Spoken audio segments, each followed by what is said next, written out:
They're colleagues, members of the same party, but the so-called King of the North, Andy Burnham, is being touted as the man who could take on Keir Starmer for the top job. With the Prime Minister under pressure, the outspoken Mayor of Greater Manchester today admitted that some Labour MPs have urged him to return to Westminster to take the keys to number 10. MPs were in touch with me, but let me also give an honest explanation of what I said to those MPs. It's not up to me. It's not my decision. That's a matter for you, for the party in Parliament. And also I said to them, and it's got to be about more than a personality contest.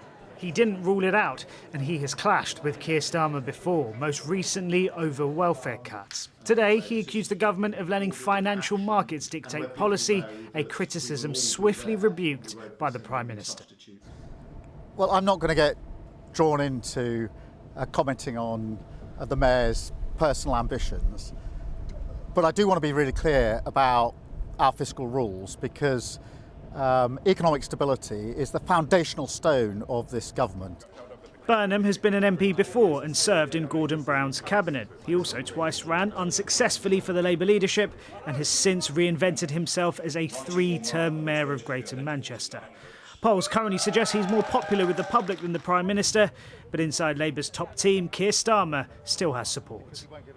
He won a landslide victory just over a year ago, and Keir and the whole government are focusing on the change that the country voted for. And in the same way that this government are delivering change, I know that Andy is focused on delivering change in Greater Manchester. But for Burnham to mount a challenge, the road is a long one.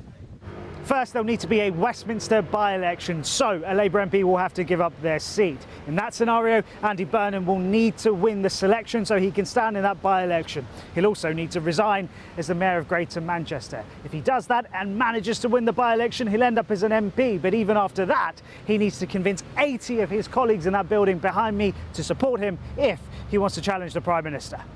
It's not a simple process, and some say now's not the time. He said he wanted to support the government. Well, this is not the way to do that. Andy's an experienced political operator. He's been in government himself and he's been in opposition, and he knows that at the best of times, leadership elections are disruptive. And these are not the best of times for the country and for the world. But with Labour behind in the polls and the Prime Minister under pressure, speculation about a rival leader is the last thing Keir Starmer needs.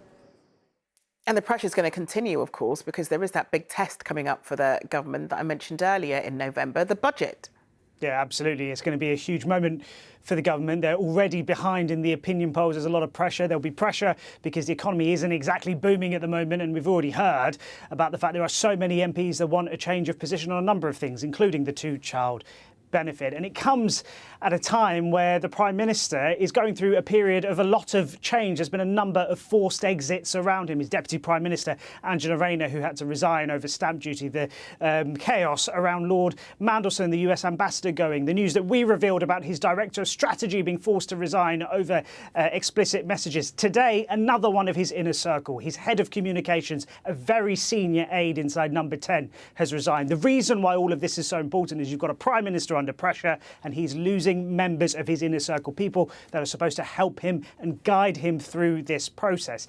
It comes at a time when not only is he behind in the opinion polls, but also he's got the Mayor of Manchester, of Greater Manchester, I should say, Andy Burnham, quite publicly making it clear, although he won't say he'll run, he's not ruling it out. He's making his position pretty clear and making things uncomfortable for the Prime Minister, piling pressure on at a time where things are looking quite difficult for Keir Starmer. He'll be hoping to turn things around as quickly as possible.